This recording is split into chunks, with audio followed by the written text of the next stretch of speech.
But thank you so much for being here, everybody, tonight.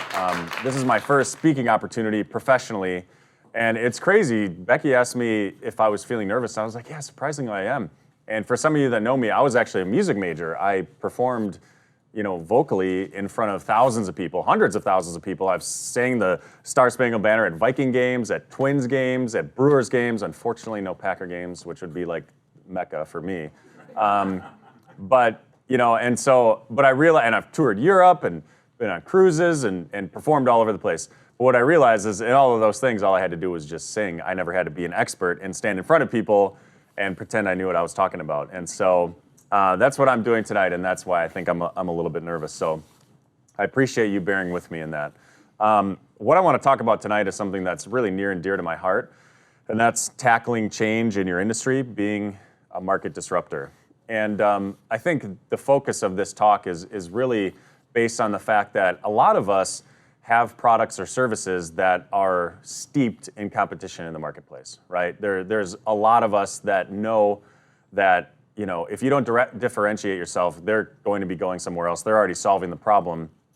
And how do you handle that in the marketplace? How do you face that and come away with a different perspective for your prospective clients that they know and think that you're different? And that's what we're going to be talking about today. So I want to start out by a quick question. How many of you, by a show of hands, just know in your heart of hearts that you have a superior product or a superior service, or you're really great to work with and easy to talk to, but yet your clients go somewhere else and they don't buy from you? How many have had that experience? And you just don't understand why. Why is that, right? Or worse yet, it's them not ending up buying from you. It's also that they just ghost you altogether. And it's just that weird, like, oh, I see them at a networking event and they're like kind of doing this thing, like, hope that person doesn't come over here because they pitched me something and I got it from somebody else and now I feel awkward. And so to me, this brings me back to a basic question that we all need to address, all right? And that's, what are we here for? Literally today, what are we here for in our careers? And changing our mindset surrounding our mission and our goals in the workforce will really help us increase our impact as well as our longevity in sales, all right? And notice what I didn't say. I didn't say it would increase your revenue in sales, because to me, that's a byproduct of helping people, right? That's a byproduct of doing something that you believe in, right? So I'm not saying that it's gonna help you increase your money. It will, but that's not the purpose, that's not the point. The point is to do the helping, is to become that market disruptor and change something that could be a little bit better in that person's life, whether they already have a realtor or financial advisor or whatever service it is you offer, right? So the fact of the matter is that we're all in sales. Everybody here, if you're sitting in front of me, you're in sales. One way or the other, you have to face that fact, all right? So, and whether you actually, sell in whatever definition that is for you or not, you ultimately do sell something, and usually it comes from an outflow of your heart.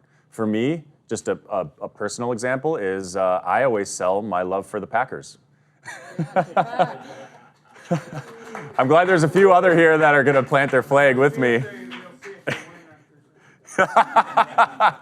It's perfect timing, isn't it? Because the Vikings and Packers are playing this weekend. Oh, man. And I'm going to a game in 2 weekends. Thank you, Keith. So can't wait. But, I love talking about it. It just comes from me naturally. I love that they're a publicly owned team. I love that, the state supports it so much. I love the championships, the people that play for them, everything, the organization. I love it. And so I sell them because it's just something that I love and care about, right? So you sell something that you love and you care about, and it comes across that way as authentic because people have great bullcrap sniffers, right?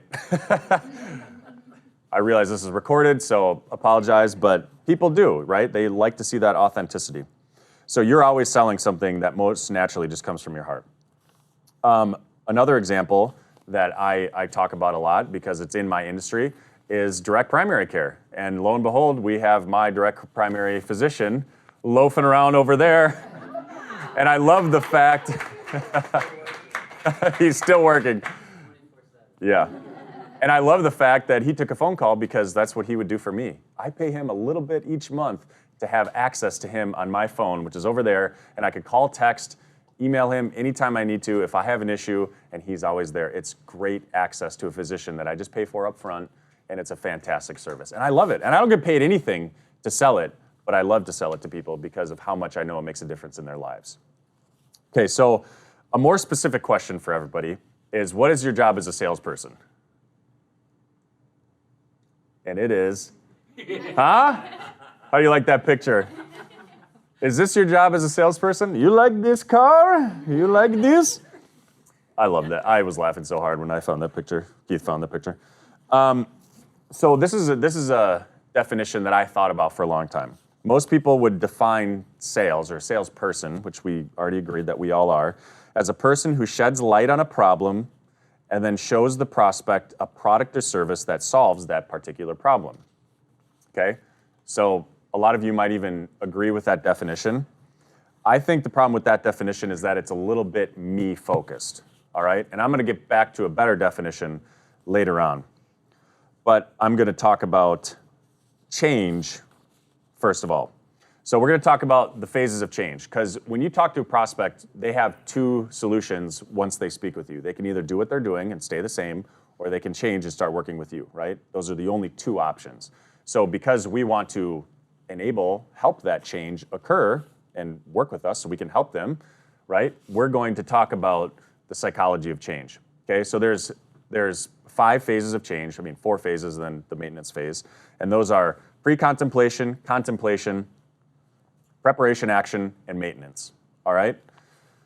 So pre-contemplation is when people have no idea that a problem exists or your product or service exists. And some of you might be in that boat right now, and it's even if they are already working with a financial advisor or with a realtor or with your service or product, because they might be working with one of them, but they might not know that they can do specific things within that industry that they had no idea about. Oh, what about this college savings? Or what about this, market whatever thing that I can show you? That's the official term. You can see why I'm not a financial advisor.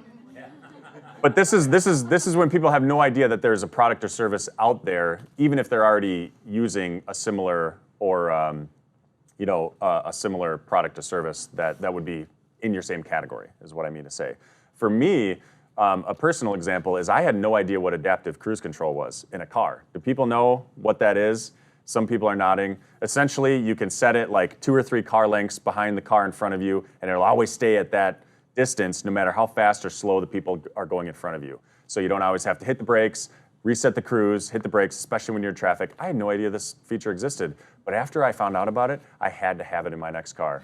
And I do have it, and now Keith is like, I hate that you have that, because now I want it, and I need a car that has that feature too. And so whenever we drive anywhere together, which can be daily, we always take my car because we just love that feature, and it's comfortable to drive around that way, especially in the city where there's lots of traffic patterns. So that's something about pre-contemplation. So what I want you guys to think about is, yes, they might already have somebody they're working with in your industry, but where's an area that they are not aware of within that industry, right? And that's what I need you guys to think about to differentiate yourself is, sure, they could already be working with somebody that does what you do. Don't let that discourage you, because there's definitely one way that you can educate yourself to help that person above and beyond what's already happening with them, right? And I tell everybody this, and I say this to everybody, nobody's gonna take better care of my clients than me.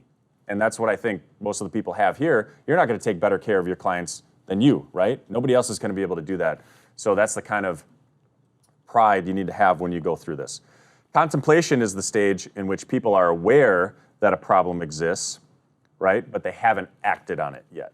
So they're aware that, all right, maybe there's a way to do this better, maybe there's a way to invest better or to buy a house better or list it, whatever it is in your industry, but they haven't been educated enough, they haven't been aware of what they can do to make that better, okay?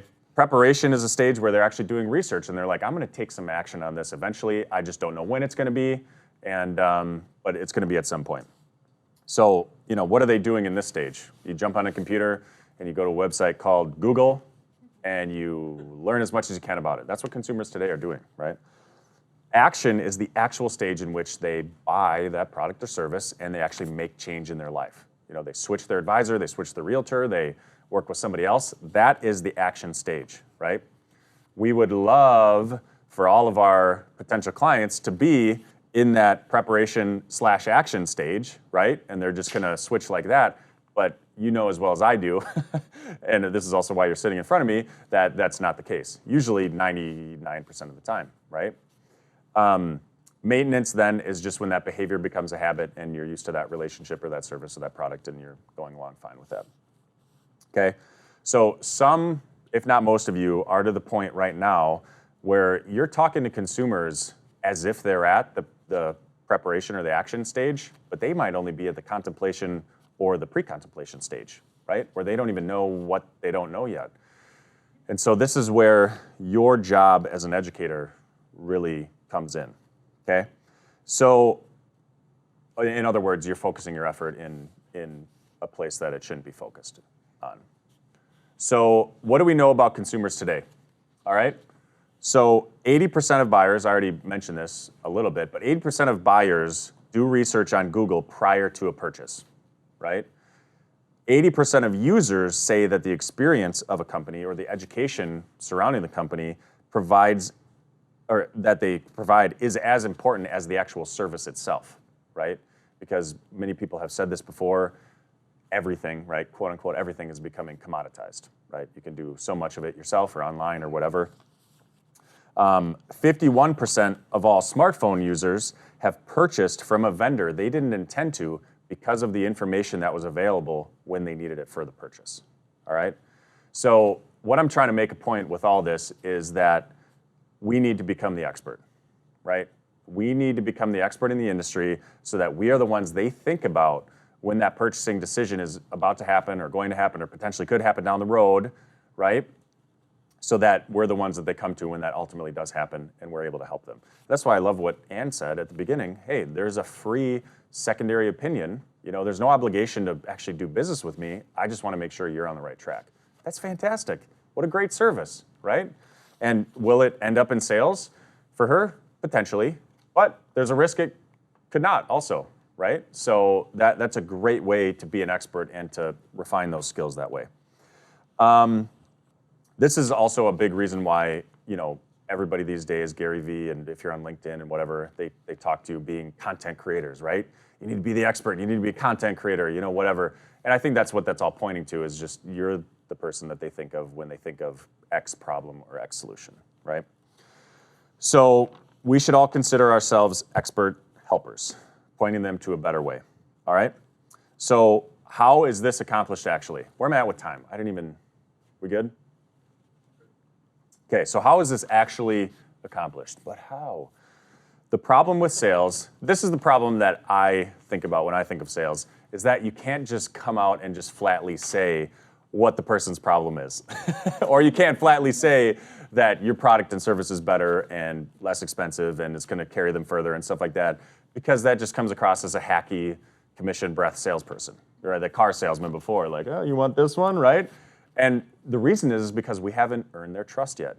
So we need to have trust before truth. That's a great line that I always try to practice in my business is, have I earned their trust yet before I can speak this truth? That might be a little difficult to hear because of the relationship that they have already with their, you know, X and X purchase that they've been used to, right?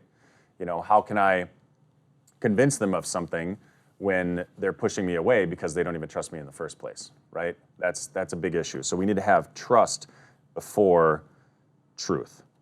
So the fact is we need to win them over. So how is this done? Well, one example, in this book, Eat Their Lunch, all right, Anthony Iannarino talks about being someone who can infiltrate multiple levels of a company, right? The HR, the C-suite executives, the GMs, the managers, influence multiple people in the company and give them education based on their own expertise, right? Winning them over, okay? Fantastic book. Who wants a copy? So what does a sought-out expert do? I believe they educate. I already touched on this a little bit, but I believe they educate, okay? They educate people on the product or service that's gonna give them the best tools to move forward with to accomplish their goals. Not because of my company being so great and being around for so long and all this kind of stuff. No, it's because of the problem that it's going to help them solve, right? And the piece that they'll be able to get from it. So I just want everybody to remember that nobody cares about you. Yet. They don't care about you yet. They only care about what you're going to be able to do for them, right? So I care about you, but your prospects don't yet. So this might come, with some slower gains, this education process and stuff like that. But, when you water their garden, then it grows up into some beautiful fruit, right? That's what you're trying to accomplish. So last but not least, because I only got a couple minutes left.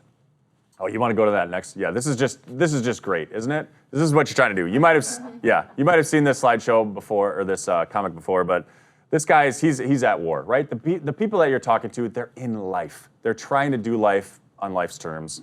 They're dealing with it the best they know how, and they're already doing something that they're already providing a solution to what you're offering. Yeah, you might be able to do it better and easier and more cost effective, but they're already dealing with it, right? They didn't know about you until you spoke to them. And so this guy has a way to end this battle in the next 5 minutes, right? Just boom, immediately, we're gonna end this war right now, because holy cow, right? That's something that we can do. And you might have that solution for them, and I believe you do, but it's a matter of educating them and winning that trust over to get that time of day. So to differentiate yourself and to win sales, we need to learn how to poke the bear. Now this is a guy, this guy, no.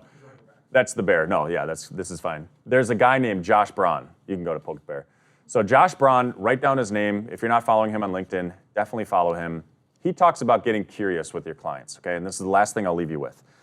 This is kind of a culmination, a real life example of what I'm talking about, okay? Because if I go to a potential client, customer, and I say, hey, I'm Ben with Empower Health, and I do this with my company and I offer benefits, blah, blah, blah, blah, blah, just like everything else they've heard about, right? That doesn't really differentiate me. That doesn't talk about the problem that they're facing. It really does nothing other than just me talk about me, which again, we said that they don't care about. So instead of that, why don't we do this? Why don't I do this?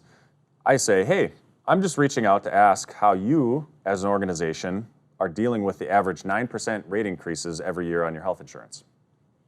Whoa. Now he has to start, or she has to start talking about themselves, right? And start talking about, man, yeah, it has been 9% or more the last few years. What the heck? Well, what does this guy have maybe that I'm not doing, right? Because obviously if I just come in and say I'm a benefits person, they've seen that 100 times, right? So how can I differentiate myself? Or what if I say, hey, has your broker ever worked with you on claims mitigation or cost? Have they done that with you before? Or are they just mostly negotiating the rate increases with your health insurance?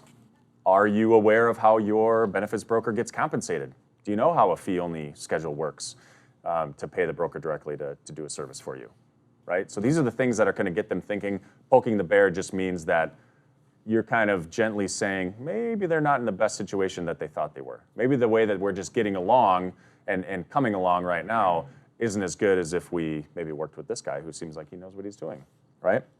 So asking questions and being curious, relieving yourself of the outcome because you're just there to help people is how you're going to be able to change your life as far as being a market disruptor and tackling change.